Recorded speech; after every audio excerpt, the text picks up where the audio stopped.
And the children, youth, and families of the Seattle-King County area since 1910. We partner with families and communities to raise healthy, successful children and youth through services including counseling, early learning, youth development, domestic violence, and education support for school-aged children. Committed to serving the African-American community, Atlantic Street Center provides services and support for all marginalized people. Learn more at AtlanticStreetCenter.org.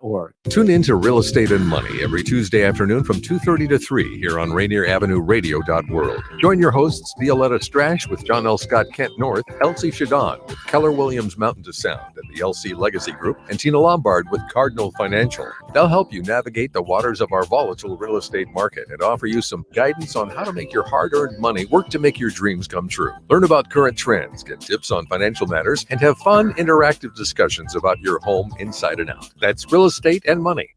We got the feeling now. Yeah. R&B, soul, funk, 50s, 60s, 70s, 80s. We give you all that and more on Star Time. Join me, Paul Pearson, for a 2-hour trip through the history of R&B. A new episode every week on Wednesday at 2 p.m. Come and get the feeling on Star Time on Rainier Avenue Radio.world. Do you know what to do if you think you might have COVID-19? Or what to do if you know you've been exposed? Here's how you can help protect your community. Stay home if you're not feeling well, even if you have mild symptoms. If you were in contact with someone who's sick, stay home while you watch for symptoms. Help may be available to get groceries and supplies. Get tested as soon as you can. Free testing may be available. Respond quickly when a contact tracer gets in touch. An interviewer will ask about people you've been in close contact with. You can follow these 3 steps to help find and stop the spread of infections.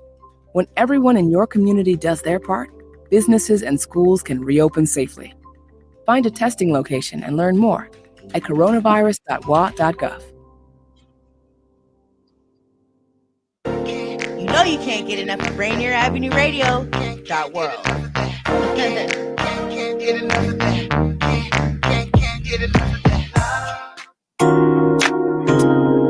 Hey! This is Brenda Charles-Edwards, host of Senior Matter. We're live every Friday at 12:30 p.m. Pacific Standard Time on www.RainierAvenueRadio.world, your community radio station. You can also listen to us on YouTube, Facebook, Twitch TV, Rainier Avenue Radio App, and Alexa. Seniors Matter invites a variety of guests to discuss issues and activities that may impact the lives of older adults, their families, and the community. If you have any questions, please put them in the comment section on Facebook. This is Women's History Month, and we're commemorating and encouraging the study, observance, and celebration of the vital role of women in American history. If you want something said, ask a man. If you want something done, ask a woman. That's not by me, that's by Margaret Thatcher.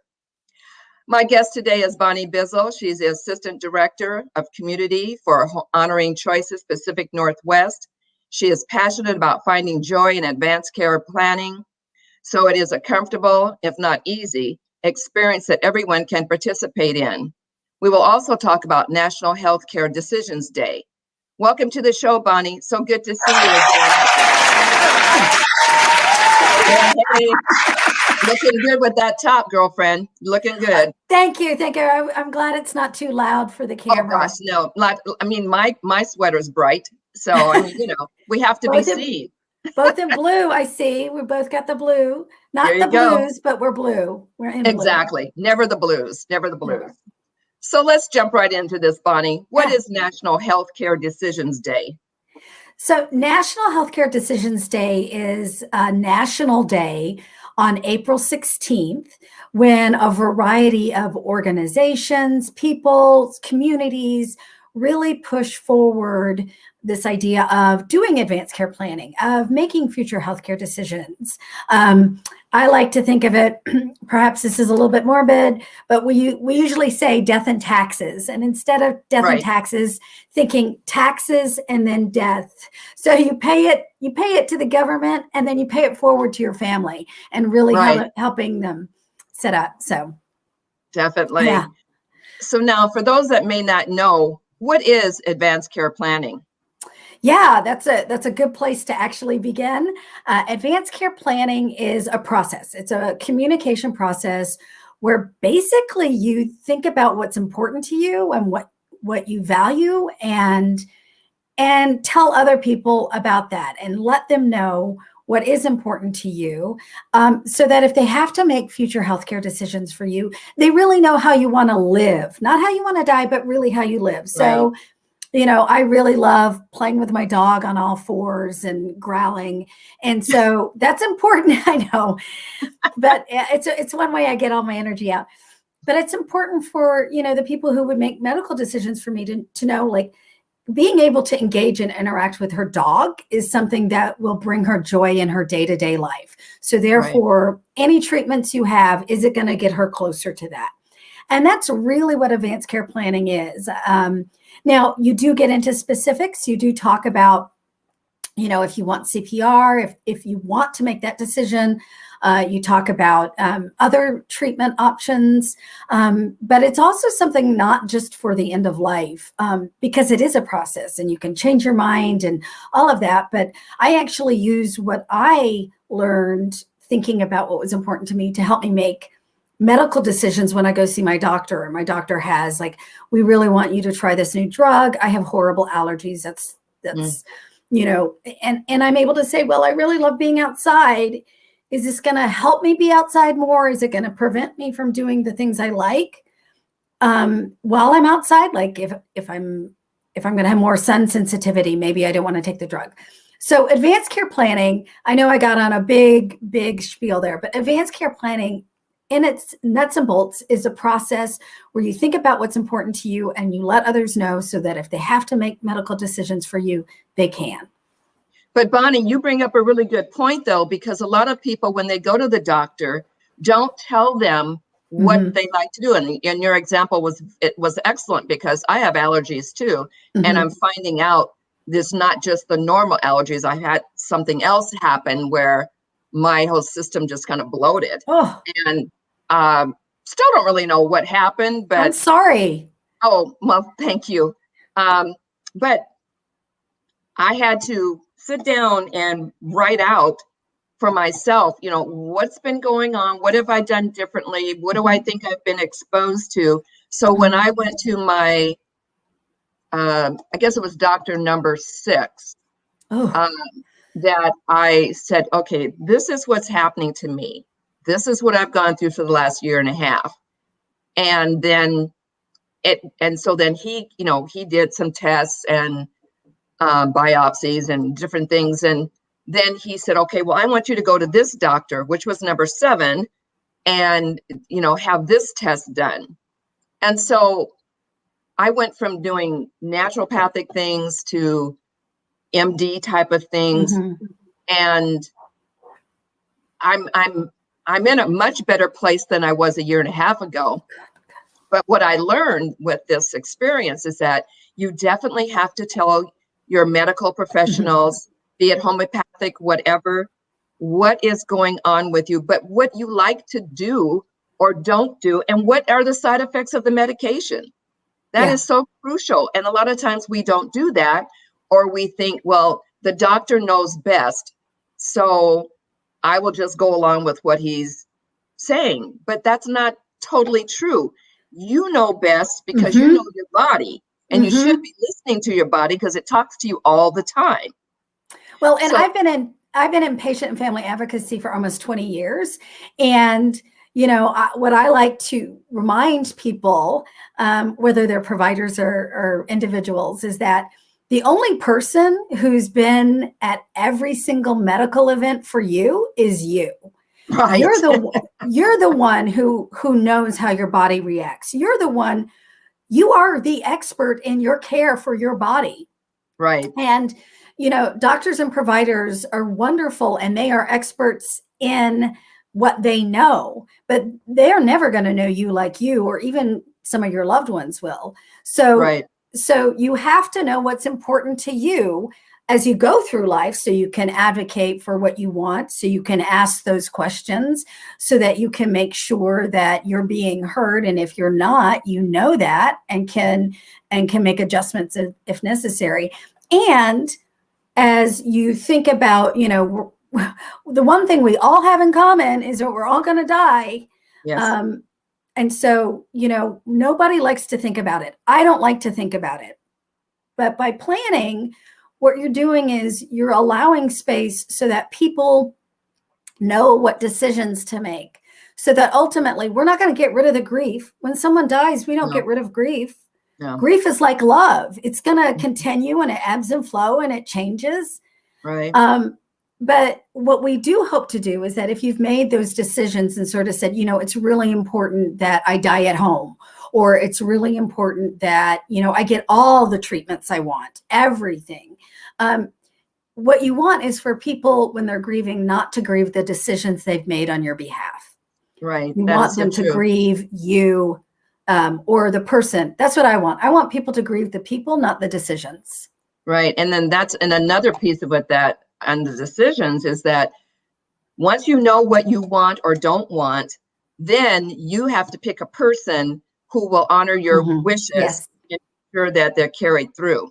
And that's a hard piece. And that's because, you know, I do advanced care planning too, and I'm a facilitator for workshops. And that is the piece that I try to get people to do first is, okay, you know what you want, don't want. But now, who are you going to trust to take care of this? And it makes a difference if you have children or no children, or married or single. And I think you hit the key word there is trust. Who do you trust? It doesn't have to be a family member. No, and sometimes it's better it's not. Yeah, and you know, it's not like this person who makes these decisions is going to have to pay the medical bills. They're not going to have to do that. But I love that idea of, you know, thinking about, okay, knowing what's important to you, and now who do you really trust? Who do I go to make really difficult decisions? How do I make those decisions? And who can sort of channel me in making those decisions? You know, you want someone who will say yes. You want someone to say yes. You want someone who's willing to talk to you, and you know, maybe they can sit and do mini interviews like we're doing now, you know, and learn about the values and preferences and all that. You want someone who is gonna make those decisions, even if they don't agree with them personally. So they really are like, I am channeling you right now, and this is what you want. I may not want this for myself, but this is what you want. And you want someone who can make those decisions in difficult moments. And when someone has to make a decision that could be change the course in the directory of your life, that's a huge ask of people. And so just knowing that not everyone works well, and that they might get 3 out of the 4, but not that 4th. And so to really just sort of think about it. Now, the good news is that sometimes people get more comfortable with making that decision once they know what you really want and what's important to you.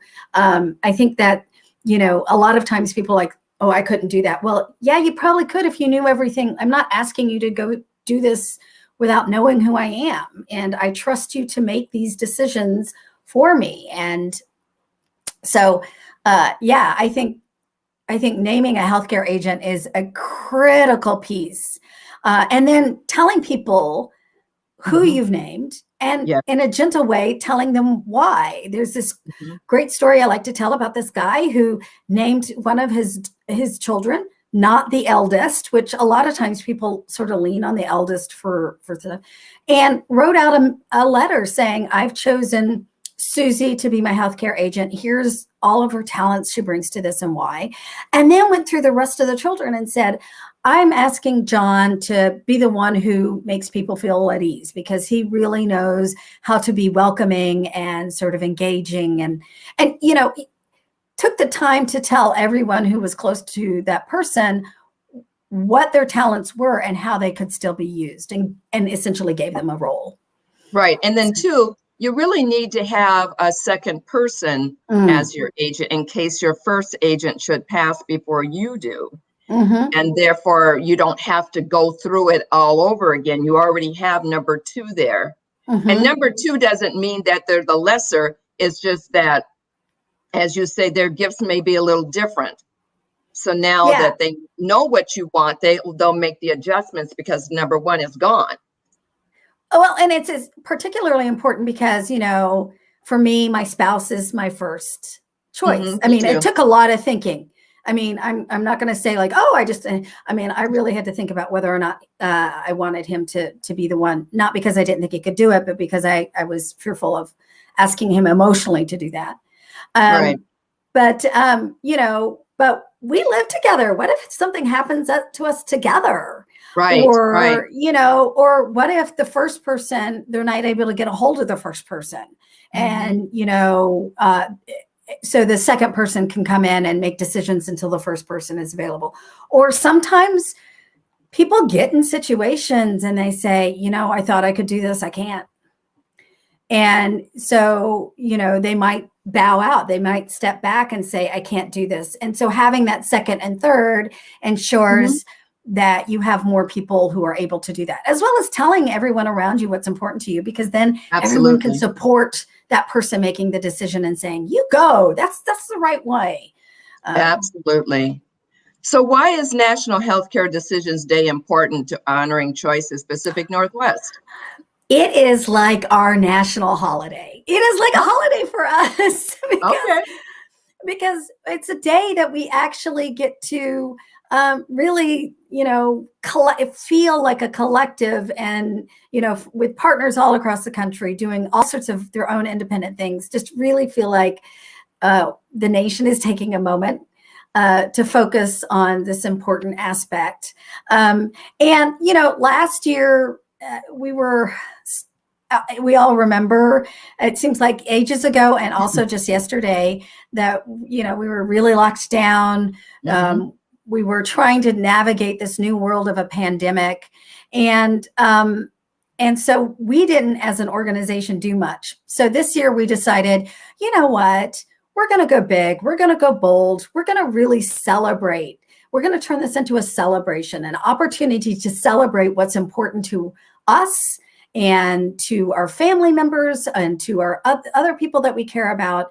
And so that's what we're trying to do, is make it a celebration for folks and, you know, sort of demystify or make it less scary. I mean, like, come on, let's be real. Talking about future healthcare decisions can be a really scary conversation, and it doesn't necessarily have to be. It might be serious. It might be wistful, but it can also be joyous. It can also be like a lot of laughter. So we want to bring those opportunities to people. Well, I remember when my dad was sick and he passed almost 2 years ago. And before that, I had been asking him about, well, you know, if something should happen to you, what would you want? What don't you want? And we had a situation where he had to go to the emergency, and we're all in the emergency room, and the doctor says, well, if something should happen, do you want CPR? And my dad at that time was 94 or so, 95. And he looks around the room and nobody's saying anything. And then he turns to me and he says, tell me, what is it? So then I said, well, you remember when we used to sit at the TV and watch ER, and people would come in that their hearts had stopped or other problems? He goes, yeah. I said, well, then remember when they would pound on their chest to get them, you know, their heart started again, or they would use the paddles? And he goes, yes. I said, well, that's what CPR is. And that's what the doctor is asking. Should your heart stop? Do you want that? So then, you know, he looked at me a little longer and then he said, yes. But in my heart, I knew at 95 that that wasn't going to necessarily be the best thing for him, because he had gotten more in a weakened state than when he had been a couple years before. But it was his decision. Yeah. Yeah. So even though it wasn't in writing, we're all in the room, we hear what he's saying, and the doctor hears what he's saying. So we know that if that should happen, they're going to give him CPR. Yeah. And then later, when we got through that, I approached the subject to him about, well, you know, what do you want? He goes, I'll deal with it when the time comes. And I said to myself, no, you won't be able to. We'll have to. And that's what happened. We had to make the decisions on things. And so, you know, I know people don't like talking about dying. And I know some people have the superstition that if you make out a will, you're going to die. Well, folks, you're going to die, period, whether you have a will or not. I'm sorry. This is why I like talking to you. You're just like, I'm just going to tell you, you're going to die. I tend to dance around it and you're like, no. It's the truth. And again, I really come back to the, how can you make sure people are grieving you, or how can you make sure that people are as comfortable with that uncomfortable moment as possible? Right. And, you know, planning really, you know, there's statistics that show that people who, if planning isn't done, then their loved ones, the people who matter to them, have a more prolonged grief. They suffer PTSD. So it's really a way that you can say, hey, I'm going to take care of the people who matter to me. And I'm going to have a little bit of discomfort now talking about it, but it's going to give them a lifetime of comfort after I'm not around to do so. Well, that's why I call my workshops the gift you give yourself and your loved ones. Because once you have it all out, you can just sit back, relax, and enjoy life. Yeah. Because it's done and you don't have to think about it. Your family doesn't have to think about it because they know what you want. Yeah. And when that time comes, they'll deal with it. In the meantime, hey, let's party, have a good time, live life. Have a good time. Yeah. You know? I agree. I agree with that. It took me a long time to get my parents to talk about it. And once they did, I could see that their shoulders relaxed, my shoulders relaxed. There was like the unspeakable had been spoken, and it wasn't as powerful as we thought. Exactly. And fortunately, my brother and I won't have to go through all that because my mother took care of that a long time ago. So thank you, Mom. Thank you, Mom. If you're just tuning in, you're listening live to Seniors Matter with your host, Brenda Charles-Edwards, on www.rainieravenueradio.world, your community radio station. We're here every Friday at 12:30 p.m. Pacific Standard Time. You can watch, listen to us on YouTube, Facebook, Twitch TV, Rainier Avenue Radio, and Alexa. Do you have financial documents you need notarized? Are you a senior that needs documents read to you for clarity or completion? Call me, Brenda, at Black Orchid Notary, 206-683-2636. Tell me where, I'll meet you there. In celebrating Women's History Month, here's another quote. I firmly believe you never should spend your time being the former anything. And that was from the wonderful Condoleezza Rice. Now back to my guest, Mrs. Bonnie Bizzell, who has been a patient advocate for nearly 20 years within hospitals, research, and quality organizations. So Bonnie, I want to spend a little time on talking about the play. Tell the audience about the play.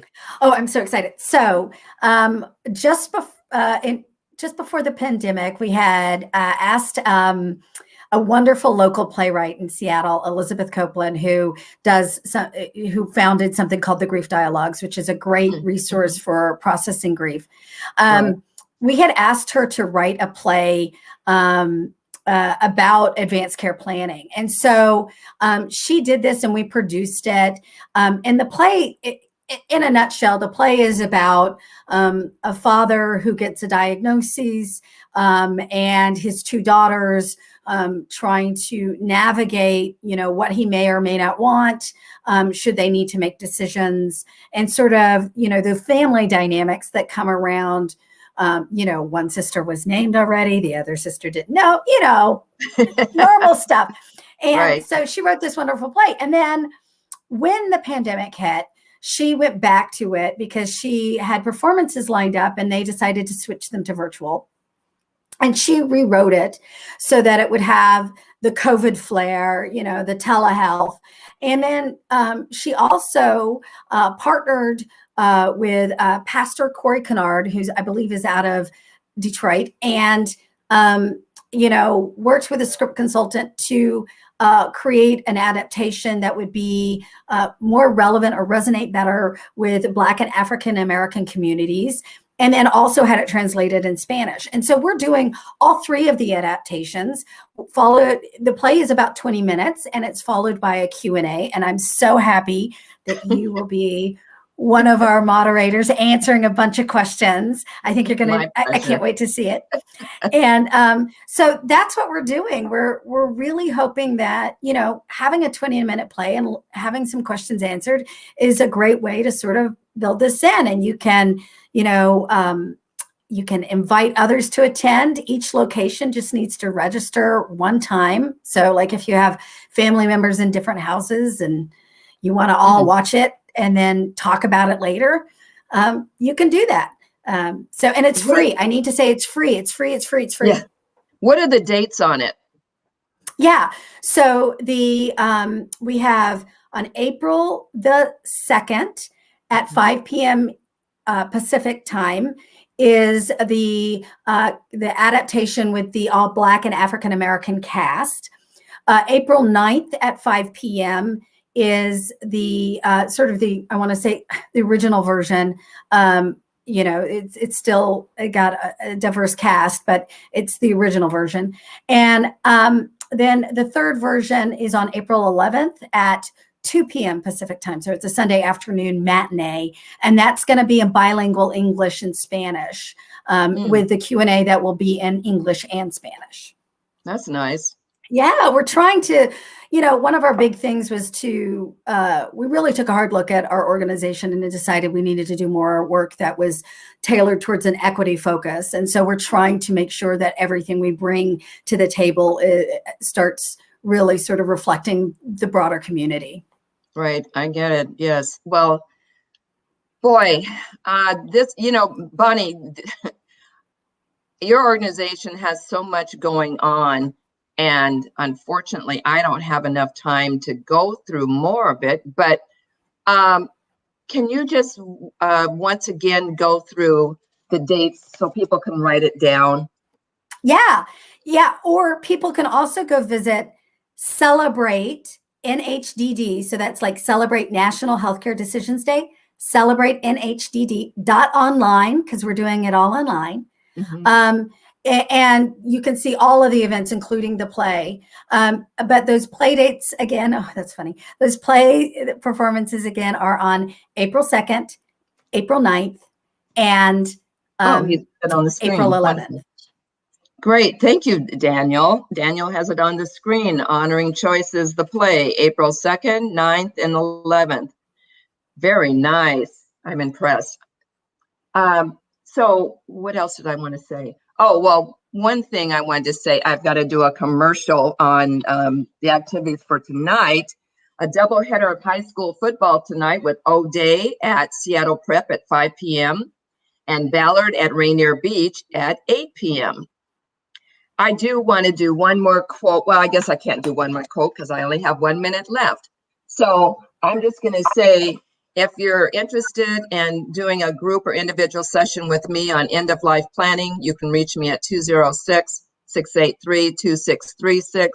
If you want to know more about the play, you can go to the website or you can get hold of Bonnie. Bonnie, do you have a phone line too that they can call for the information? Yeah, people can go ahead and reach out to 206-577-1825.